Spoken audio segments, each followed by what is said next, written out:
मी रूपा आसवाले, माझ्या नवीन यूट्यूब चॅनलवर तुमचं स्वागत आहे। जर तुम्ही सबस्क्राईब नसेल केले तर नक्की सबस्क्राईब करा आणि व्हिडिओ पूर्ण पहा। आमच्या शेतामध्ये आम्ही खुरपणं चालू केलं आहे, जी पराठी निंदतो आम्ही असं म्हणतो त्याला, ते चालू केलं आहे। इकडे बिलकुलच पाऊस नाही आहे, त्याच्यामुळं मजूर पण घरीच आहे आणि आता इथं आम शेतीचे पण काही तसे कामं चालू नाही आहे, पण आता आम्ही पाणी दिलं होतं त्याच्यामुळं आता निंदून टाकणार आहोत। थोडं झालंच आहे, आता थोडंसंच आहे, जास्त नाही। कुठाची ताई हे काय ते तर सारे ते कुठे दिसत नाही ना?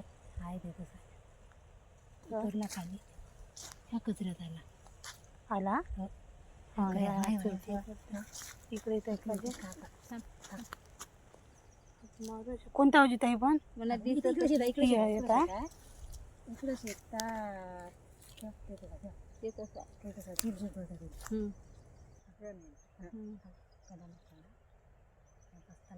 कोणता होती ताई? पिवळं टोल आहे कुठाची लपत आहे तो, आता आपण दिसतो ना नाही एवढ्याच फिरत आहे का ते झूम करा ना, तुम्हाला दिसतंय का मोबाईल मध्ये? नाही कुठेची तेवढंच फिरत आहे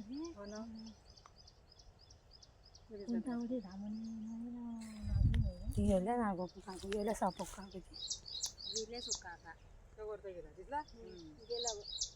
गेला पण त्याची काही गॅरंटी नाही आहे म्हणून आम्ही निंदत असताना तिथं आला होता साप, तो गेला। त्याच्यानंतर आम्ही जेवण करायला बसलो। मी आणलं होतं गोडवरण, माझ्या मैत्रिणी आहे ना त्याची खूप इच्छा होती की माझ्या हातचं गोडवरण त्याला खायचं होतं, म्हणून त्याच्यासाठी मी स्पेशल गोडवरण बनवून आणलं होतं। हे उपास होता यायचा, ते चिवडा चणे खात आहे। आम्ही इकडे गोष्टी सांगू जेवण करत आहोत मस्त, आणि त्या सापाचा पण विचार येत आहे आम्हाला।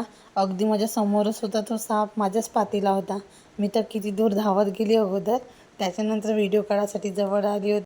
सापाची तर भीती सर्वांनाच असते, पण शेतीमध्ये असं काळी कचऱ्यामध्ये तर राहणारच, त्याही पण कुठं जाणार म्हणून। त्याच्यानंतर आम्ही आलो होतो दुसऱ्या शेतामध्ये खत टाकायसाठी, जे माझी मैत्रिणी होती त्या घरी गेल्या। आता थोडंसंच होतं तर इथं मी आणि आमचा भाऊ मानस भाऊ आम्ही दोघं मिळून खात टाकत आहोत। तुम्हाला पण गावाकडले लोक, गावाकडले राहणीमान, शेतीचं वातावरण असं अनुभव घ्यायचा असेल तर आम्ही दाखवतो, ते तुम्ही त्याच्यावर प्रेम करा आणि पहा आणि लाईक करा, सबस्क्राईब करा।